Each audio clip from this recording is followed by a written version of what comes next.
It's time to accelerate. Hi, I'm your host, Andy Paul. Join me as I host conversations with the leading experts in sales, marketing, sales automation, sales process, leadership, management, training, coaching, any resource that I believe to help you accelerate the growth of your sales, your business, and most importantly, you. Hello and welcome to Accelerate. I'm excited to talk with my guest today. Joining me is Steve Silver, Research Director of Sales Operations Strategies for Sirius Decisions. Steve, how are you doing today? Doing excellent, Andy. Thank you. So before we get started, tell us a little bit about you. What's your background? Well, so I'm currently a research director with Sirius Decisions in our Sales Operations Strategies group. And Sirius Decisions conducts primary research. We do a lot of market studies, both with our clients and of the broader marketplace. And in the Sales Operations Strategies group, our focus is on basically the processes, the measurements, the technologies that sales organizations use to execute the sales motion, if you will, to go to market, to engage with customers, to convert prospects into clients, and to manage clients. So give me an idea of what's some specific topic areas within that research that you guys address. Yeah, so some topic areas, especially this time of year when a lot of companies are wrapping up their fiscal year and planning for the next year. We're doing a lot of work around account-based selling. So what are the right accounts to have? Direct sales targeting. How do you maximize revenue from those accounts? We do a lot of work with our clients around compensation planning and the strategy of sales compensation. We do an awful lot of work with clients around sales technology. As you know, Andy, companies continue to spend lots and lots of money on sales technology, and yet when we survey our buyers, when we talk to people who actually make buying decisions around technology purchases, their satisfaction levels are extremely low, about in the 50% range in terms of return on investment and meeting expectations. So we work a lot with our clients to help them select the right technologies, first of all, for their business, but then maximize the value of that technology for both end users and for the business. Yeah, and I want to dive into that topic a little bit later because I think that's really a critical one. It seems like sort of hype exceeds delivery at this point in time, at least for companies and the way they implement some of those technologies. Completely agree. Yeah, we see that time and time again. All right, so used a term that I think a lot of people are hearing more and more. You want to have guests on the show that use industry terminology. I will make sure we define it for the audience. So use the term account-based selling. So we have two things that we hear about now, account-based marketing and account-based selling. So why don't you, if you could, talk about both and how account-based selling, what account-based selling really is. Yeah, I don't think it's necessarily a new term, although I do agree it bears some definition. So account-based selling is really a direct sales strategy where you designate typically a relatively small set of accounts for direct sales engagement. So some companies use the term global accounts, national accounts, strategic accounts, or some other term, but it's basically taking a subset of your most important customers, your largest customers that are strategically important to your organization, and putting dedicated sales resources assigned to those customers. Okay. So why is it talked about like it's new? I mean, it's like a lot of things. These days, there's sort of, like I said, the enthusiasm's out there. But yeah, I mean, account-based selling, strategic account selling, I mean, it's been around forever. So what's new about it, and maybe in today's terms, and maybe in terms of the tools and technologies that are being applied to it? Mm-hmm. I don't think it's necessarily a new concept as much as perhaps a packaging up of best practices around approaching these large accounts. So, for example, when we think about taking an account-based selling approach, one of the critical success factors is to have an account plan. And that's a plan that lays out not just what is sales going to do, but what is anyone who's interacting with that account going to do. So that would include your marketing functions, either a centralized marketing. If you have an account-based marketing group, what are they going to do? What is field marketing going to do?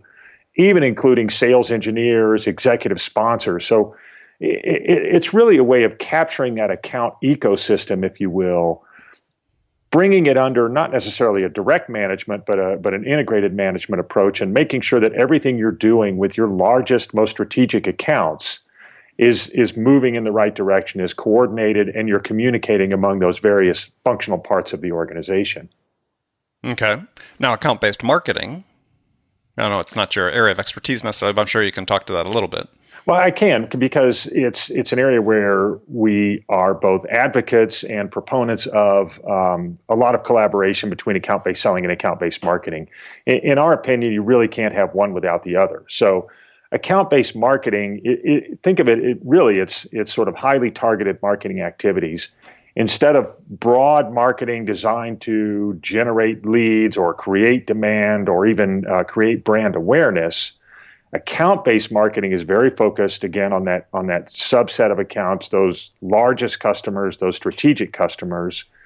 And you're really asking the question or answering the question of what do we need to do from a marketing perspective within those specific accounts to land the business, to expand the business, to generate awareness, to work hand in hand with sales in order to acquire, retain, and grow those customers. So we really view those two, account-based marketing and account-based sales, as being intimately linked and in an ideal situation, close interlock between those functions.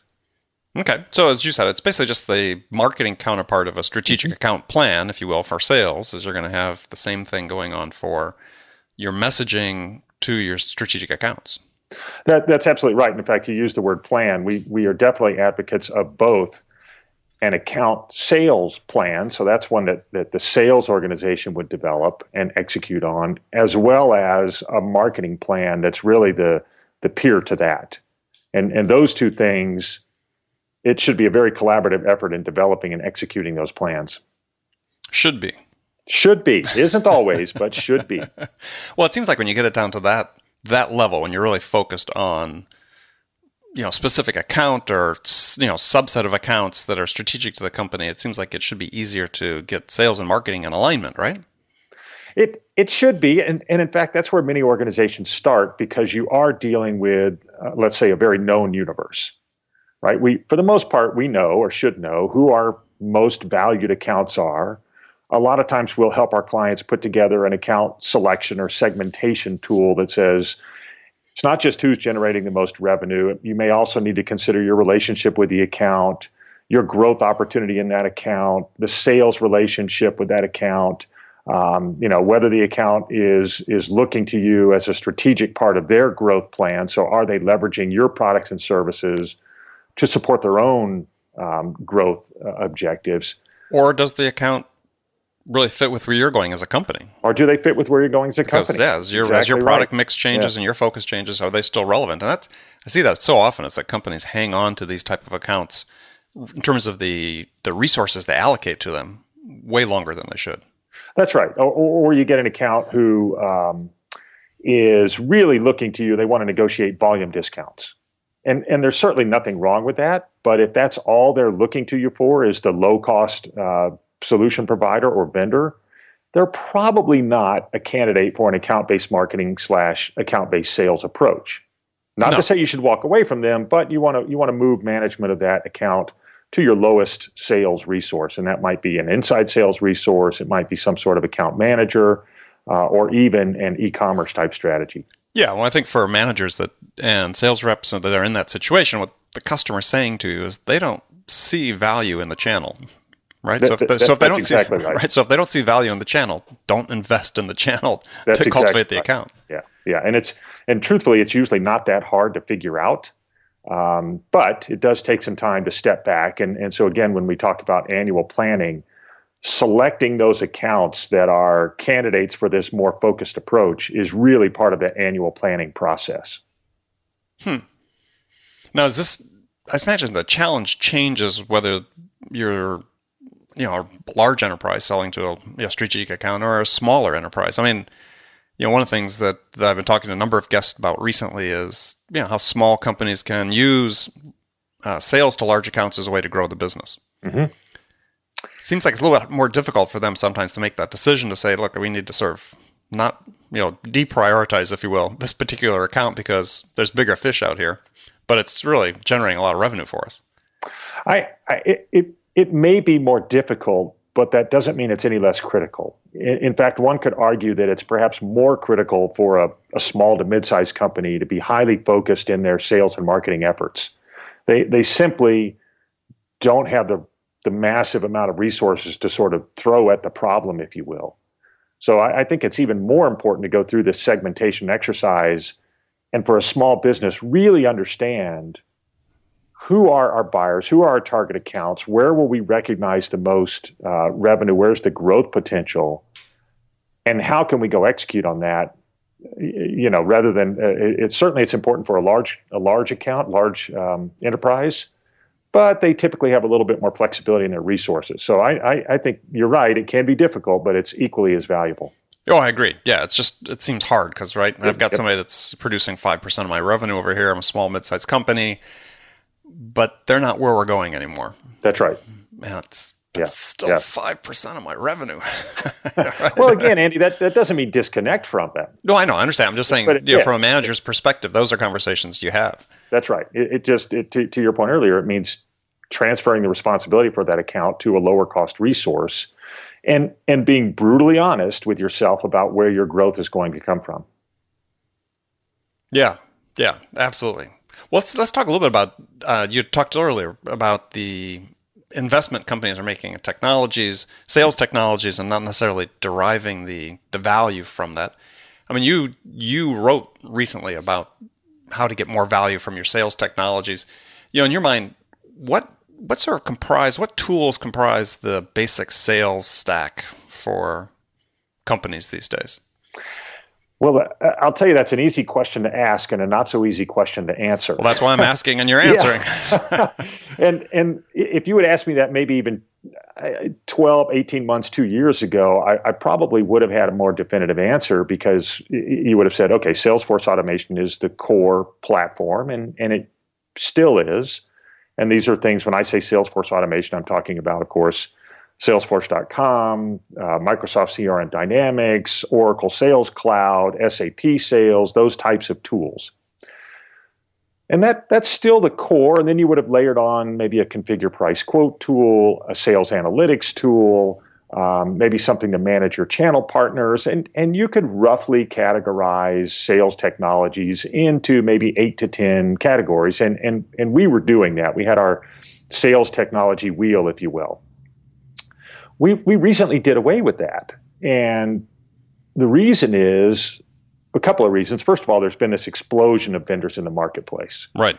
So you're just seeing more and more vendors come out, and frankly, many of them don't want to be categorized into these very narrow guardrails that we want to throw them into.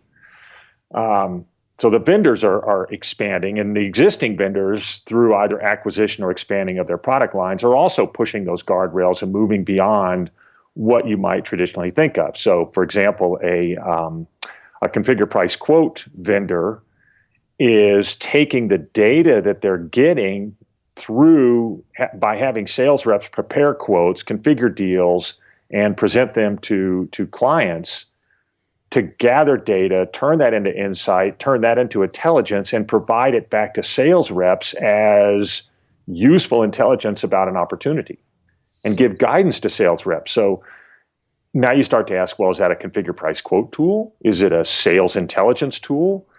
Is it both? Is it an analytics tool? And the answer is it's a blend of all the above. So, as an analyst company, it makes it a little more difficult for us because we really do want to categorize stuff.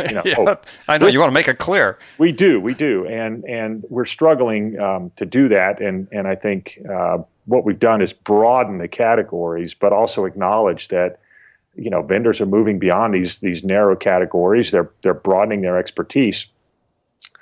That being said, I would say there's two areas, general trends that we're seeing in technology, and the first one is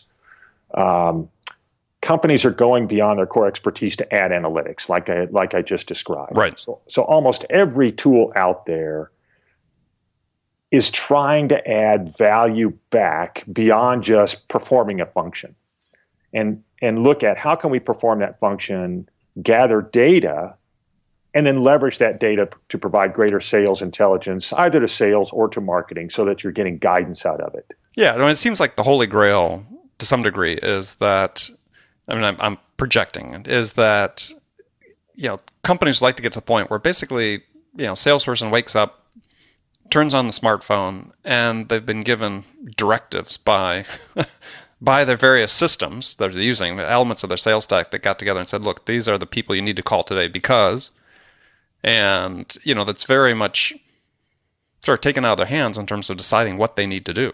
Yeah. I think it's. I wouldn't use the word directive. I would say guidance, right? Because I do believe, and this starts to get into that debate of what's the role for the B2B salesperson, and does that role continue? But I think you can absolutely provide guidance and intelligence to the sales rep that helps them make more informed decisions about what they're going to do that day, how they're going to do it, who they're going to do it with, how they're going to spend their time. And you're spot on. That's what many of the tool vendors are trying to do, is capture intelligence by facilitating a process and then provide that guidance to the sales rep. So, all right, we're going to go back and answer the question before the break. So what would be sort of the core? Let's say you're a small, mid-sized business. What's the core of your sales stack? You're probably going to have a CRM system, Salesforce automation, as you talked about. Yep. You're definitely going to have that. Probably the next thing that you're going to want is some sort of sales analytics tool, some sort of sales management tool that helps you not just manage the activity of the sales organization or report on the activity of the sales organization. All of your CRM tools can do that, but something that's getting a little more predictive. And predictive is the hottest buzzword we're seeing right now. And so give us an example. What would be a tool that's predictive? You want a specific vendor that's out there doing this? Sure. I think the Taz Group is an example of a company that's doing this. They have a product called Dealmaker. And I say this, there are lots of them out there, right? There are pure analytics players. There are lots of sales tools out there. But what they're trying to do is analyze each opportunity, look at past buyer behavior, look at the relationship that the sales rep has with the organization, look at whether you've identified a compelling event, a reason for the customer to buy, and then provide guidance to the salesperson about where are you in this opportunity and what's your likelihood of closing this opportunity based on what you've done so far. And then what's the next logical step, right? And now there are lots of companies out there doing that. Revigy is another one that's doing that very well. But that's where they're going is exactly to your point. I wake up and the system is sort of proactively telling me, hey, that opportunity has been sitting in stage 3 for 45 days, which is 50% longer than typical. That's a red flag. Mm-hmm. Either it's stalled and you should take it out of your pipeline, or there needs to be a good reason why it's sitting there. Right. Or you haven't reached the decision maker, or you haven't identified a compelling event, or some other red flag. That's the type of intelligence that we're starting to see added into these sales productivity tools. Got it. Well, great. Well, we're going to take a short break here. But before we do, I've got a hypothetical scenario for you. And I ask this question of all my guests. So I'll give it to you and I'll get your answer after the break. So here's the scenario. You've been hired as a new sales manager into a company whose sales have stalled out, and they desperately need to be turned around. And senior management's really anxious to have this happen in a hurry. So what 2 things would you do on your first week on the job that would have the biggest impact? Okay. So think about that, and we'll take your answer after the break. We're right back with my guest, Steve Silver from Sirius Decisions. Attention, sales leaders. Would you like to give your sales team the tools to drive more quality connects, scale their outreach, and spend more time selling? Well, you can with LiveHive. Get your ROI. Try it now at livehive.com/ROI. That's LiveHive, LIVEHIVE.com/ROI. Welcome back. My guest today, Steve Silver, Research Director and Sales Operations Strategies Group at Sirius Decisions. Steve, before the break, we had talked about the hypothetical scenario, new sales manager, company sales need to be turned around. What 2 things would you do the first week that have the biggest impact? Well, it's a really good question, and I think there's a lot of things you could do, but where I immediately went when you asked the question was, number one, I want to assess the opportunities. Let's take a look at the pipeline, especially those deals that are forecast to close in the next 30, 60, 90 days. Right? It's going to be a very short-term focus. And frankly, I want to do a little bit of a deep dive into each one of those. Pick out those high-risk opportunities, those high-value opportunities. Let's make sure we really understand why we believe these are going to close, why that sales rep or that customer would buy from us, what that sales rep has done or hasn't done to move those opportunities forward. Okay. Right? So it's a thorough pipeline assessment and analysis, if you will. And out of that, I'm going to learn two things, and maybe there's three things I would do. But the first one is I'm going to get a pretty good feel for my sales reps. Right. And that's kind of the second thing I would do is assess my talent. Do I have the right people here? And asking them those detailed questions about their opportunities and about their pipeline is going to give me a very good sense of, is this person managing their pipeline? Do they understand why our customers buy from us? Do they know how to continually advance an opportunity through the sales process? And the corollary to that, the other benefit is hopefully I'm going to start to get a really good sense of our buyers. Why are people buying from us, or why aren't they buying from us? What's the typical buying cycle? How many people are involved in that buying decision? So, what I really want to focus on is getting smarter about our market, our opportunity, and my sales reps. Right. So I can make some short-term, medium-term, begin to think about some long-term changes. I like it. Good answer. Good answer.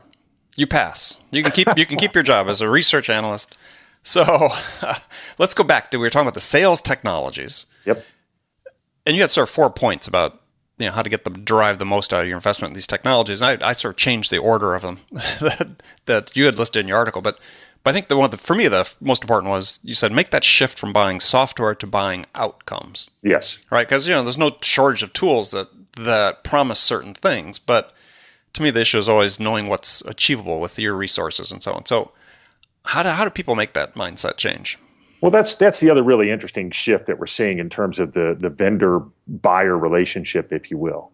It used to be enough to just have a really good software tool with a lot of features and functions, and you would kind of roll that out, and people would start to adopt it and use it either by force or by choice. That's not enough now. So we're really seeing vendors begin to put a lot more focus, a lot more emphasis, and organizational resources behind this idea of end user adoption and engagement. So which has always been the bugaboo with CRM, right? Absolutely, right. Yeah, and CRM is kind of easy to pick on, but even most of the CRM players are doing a better job. They're revising their user interfaces. They're doing things to make the tool itself easier to use, more process oriented. Personally, I think they still have a long way to go, but in many respects, it's not the vendor's fault. Mm-hmm. So again and again and again, we see companies implement a CRM or SFA platform, and I heard this term the other day, and I think it's absolutely correct. It becomes a sales interrogation platform. So companies set it up. They're trying to draw every single piece of information and insight from the sales rep, and they're not giving anything back. Yeah, I mean it's command and control. That's right. So that mindset has to change. But where we are seeing a change, kind of back to the point around buying outcomes, is vendors are paying a lot more attention to what happens after that sale is made in terms of the company's ability, the customer's ability to integrate that tool into their flow, make it part of what their sales reps do on a day-to-day basis, drive companies from simple adoption where I use the tool because I have to what we call engagement, which is where the end user, ideally the sales rep, views that tool as something that augments their sales performance and is actually critical to their ability to perform their job. Right. And I'm going to compliment some of the analytics vendors that are out there, because they're spending as much as 50% of their time, their energy after the sale, helping people understand, okay, I have this dashboard. What does it mean to me? As a sales rep, how can I take this information and make it actionable and make it intelligent and do something different as a result of having received this? And a lot of people, that's not natural. You may see a dashboard and go, okay, that's interesting, right? Pick on the example I used earlier. Oh, I see that I have a couple of deals that are stalled. They've sat in a particular stage for an extended period of time. Right. Well, on the one hand, I could shrug my shoulders and go, so what? I'm still talking to them. It'll get there eventually. On the other hand, if the tool raises that a red flag and says, Steve, when we see this, your probability of winning this deal begins to drop off very dramatically. You really need to think about, is this an active opportunity? And if it is, what are you going to do to re-energize it? And oh, by the way, here are 3 techniques that we've seen people use to re-energize this deal. Now I can look at it and go, that's giving me some guidance into how I can use this to manage my time as a salesperson on those opportunities I have a high probability of winning. So and that doesn't come natural, is my point, right? The vendor has to sort of teach the salesperson how to use the tool to drive productivity to help them in their day-to-day job. Well, I think the way that the SaaS market has evolved, software as a service has evolved, it really provides an incentive for the vendor to do that, right? Instead of having, sort of a big one-time license of software, you basically have to earn your stripes every month. Every month, every day. Yeah. That's exactly right. Because as easy as it is to turn up a software as a service application, just as easy to turn it off. Just as easy to turn it off. Right. That's exactly right. Yeah. So for that standpoint, the way that the products are being sold these days, it really benefits the customer. It does. If, as you said, they make sure they leverage the vendor, that they insist the vendor help them get successful with it.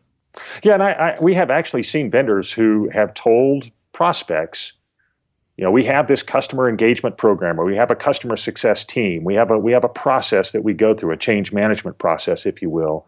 I've seen vendors tell customers, this is part of our offering. We will not work with you unless you're willing to make this additional investment, because it's a recipe for failure. Exactly. And we'd rather not have you as a client than have you as a failed client. Yeah, no, it makes total sense. Yeah. So one of the key points you had brought up before was maximizing the value from the tools you've already deployed, which I think is critical. So before you add new applications, before you go out and look at expanding the scope of what you're providing, look at what you have and get the most out of it, or get rid of it. That's right. If it's not benefiting from you. Yeah. So how do they do that? Again, is that just working with the vendor, or is it being more clear about why it is they're using that tool and what they're trying to achieve with it, the outcomes, as you talked about? Well, it's a little both, but it starts with your second statement. It's an analysis and assessment of, okay, why did we buy this tool? Why isn't it achieving the desired output? What can we do differently? And an easy, we do have an assessment process that looks at 6 functionality components of a tool. What's the value to the business? What's the risk? What's the criticality? What's the scalability? So, there is a sort of formal assessment process you can go through. But what we're really looking for when all is said and done is, what's the value to the end user? And one of the little mantras I use with our clients on a regular basis when you're thinking about an existing tool or even a new tool is stop, start, continue. What is it, if you roll out this new tool, that you want reps to stop doing and start doing in this new tool? What is it that you want them to continue doing in an older tool? So how do you really have to be explicit in terms of use cases for sales reps, because we see this time and again where companies go buy the shiny new object in the room, and they throw it out into the sales organization. Everybody start using this. I'll pick on a classic example, which are some of the internal social collaboration tools, like Skype, for example, Sure. or Chatter or Jive, those types of things. Right. And people kind of scratch their head and go, okay, am I supposed to use this instead of email, in addition to email? We're already using Google Drive. How does this fit with Google Drive? Where do I store documents? I'm not sure how to use it. You have to be really explicit and tell people, this is how we want you to use the tool. Here are some case studies. We're going to seed it. We're going to give you subject matter experts. And that's where the vendor can really come in and help you as you're implementing these new tools, is understand how to get the maximum value from it. Yeah, and I see those problems even in a small company. I've got several people that help me, and we use Slack, but then occasionally we try to stick on it, but then we oftentimes default to email back again, or we've got Google Drive, and it's like, okay, we're only 3 or 4 people. It's like, we've got this issue. That's right. Yeah. Okay. And you can imagine how, especially with the ease, Slack is a great example, because I've seen organizations where They're sort of this stealth IT. The end users go out and say, hey, my friend or my spouse or this other company, this cool company that I'm selling to is using Slack. It's a lot of fun. Let's use it within our sales team, for example. So they'll go off and get 15, 20 people using Slack. Meanwhile, the company's running around thinking everybody's on Chatter or Jive or some other platform like that. And you start to get this IT infrastructure bubbling up from the bottom. And it's a real challenge for companies to manage. Yeah. Well, and there's also sort of a incentive on the part of some of the vendors to do that sort of guerrilla-based viral marketing within an organization, right? They're trying to seed it and hope that it becomes huge within it, and then there's an incentive, and you see consumer behavior, and this is something we're seeing more and more and more. Consumer behavior sort of bleeding over into the B2B marketplace. When I'm using my mobile device, as a personal device, I don't have to go ask anybody to download a new app. I don't have to go check with an IT department to see if I can buy this new video game. I just go do it. And I'm going to say the younger generation, if you will, they come in with a sense of rightful impatience. I'm used to IT working. I want it to work for me. I don't want to play around with all these restrictions. And you're right. It's easy for a vendor to sort of go through a freemium strategy and begin to penetrate the enterprise. And there's some goodness to that, by the way. I think that does hold organizations accountable to make sure their infrastructure is working for the end user. Yeah, but it is a challenge. Yeah, I mean, if you've got all your salespeople that have sent the latest app on their phone, that's right. And they're going to be using it. Yeah, that could be a big incentive for change within an organization. Yep. Okay, well, great stuff. We're going to move into the last segment of our show. I've got some rapid-fire questions for you. You can give me one-word answers, or you can elaborate if you wish. So you ready? I think I'm ready. All right, we'll good. See. We'll test you. Well, there's some really tough ones here. So, First one, what's the most powerful sales tool in your arsenal?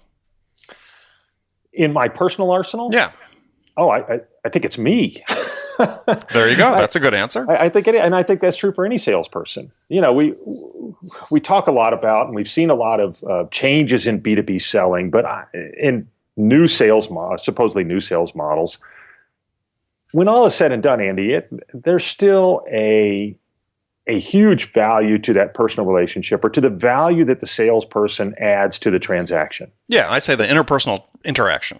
Absolutely. Yes. Huge value, especially the more valuable the deal, the more average selling price range. Mm-hmm. Okay. So what's a tool you use for managing your own sales that you can't live without? Well, I think it's our Salesforce automation platform. Okay. And I would not say we are, and I'm speaking on behalf of Sirius Decisions, I wouldn't say, frankly, we're expert users. But it is absolutely the place I go to. So, in my role, I'm not a direct selling role. I don't have direct account responsibility, but I work very closely with our sales organization, both pre and post sale. Before I agree to go on a sales call, I go into our Salesforce automation platform. I look at the history with the account. I look at the opportunities. I read the notes. And then I call up the salesperson and say, okay, let's talk about this call you want me to go on.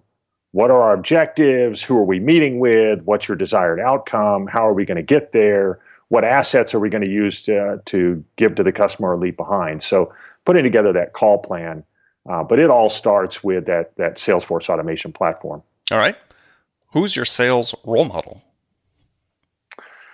When I first started in sales, and this was back 1989, I took on a role as a regional sales manager for a subsidiary of MCI, and my boss at the time was a pretty sophisticated salesperson, had been out there doing this for quite some time. I would say he was my role model at the time, my first sales manager. Excellent. Right? Yeah. What's the one book every salesperson should read, whether it's sales book or not? I'll tell you one I'm reading now that I'm really enjoying. It's called The Second Machine Age. I make sure I get that title right, but it's about by a Harvard professor, and it's talking about the continued evolution of technology, and we keep thinking we're bumping up against Moore's law, and every time we think we're bumping up against it, which says that rate of technology will continually increase. But his point is we're just getting to the point where we're beginning to take some of these technologies and really apply them so that they're making an impact on life, and it's the equivalent of the Industrial Revolution, and it's a fascinating read. Do you know off the top of your head who the author is? Oh, I could look it up real quick. That's okay. We'll look it up. We'll put it on the webpage. We'll look it up. That's fine. So this is probably the toughest question is when you're getting ready to get psyched up for a big meeting or something, what music do you listen to pump yourself up? I tend to be an old school rock and roller, so it's going to be classic Rolling Stones, Led Zeppelin, maybe some Beatles thrown in there. It's a little bit old school. All right, well, that's great. I'll just let you know, it's the number one answer so far through this length of the podcast so far, AC/DC, just to let you know. Seriously? Yeah. That would not be my choice, but, to each their own. Yeah, we got some headbangers in this crowd. So, so last question. What's the one question you get asked most frequently by salespeople? Most frequently by salespeople. Mm-hmm. It's around spending their time.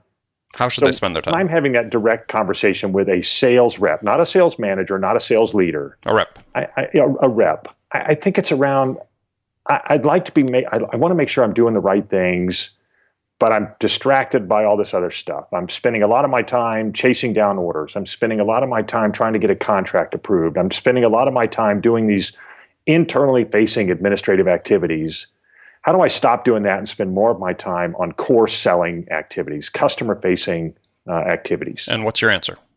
Oh, that's where sales operations comes into play. I mean, that's where we step back with our sales operations clients and spend time doing time and motion studies. We look at where those sales reps are actually spending their time.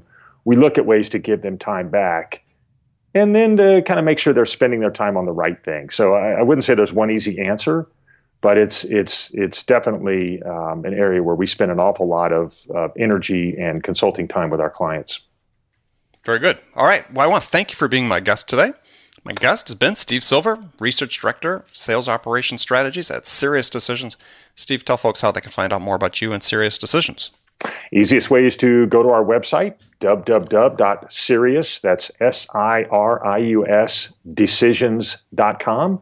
And on there you can find my bio, my profile, a list of our service, our practice areas, and any information you'd like to know about the customer or about our company. Excellent. Okay, well, great. Well, remember, friends, make it a part of your day, every day, to deliberately learn something new to help you accelerate your success. Subscribing to this podcast is an easy way to do that, because then you'll make sure you don't miss any of our conversations with top business experts like our guest today, Steve Silver, who share their expertise about how to accelerate the growth of your business. So thanks for joining us, and until next time, this is Andy Paul. Good selling, everyone. Thanks for listening to the show. If you like what you heard and want to make sure you don't miss any upcoming episodes, please subscribe to this podcast on iTunes or Stitcher.com. For more information about today's guest, visit my website at andypaul.com.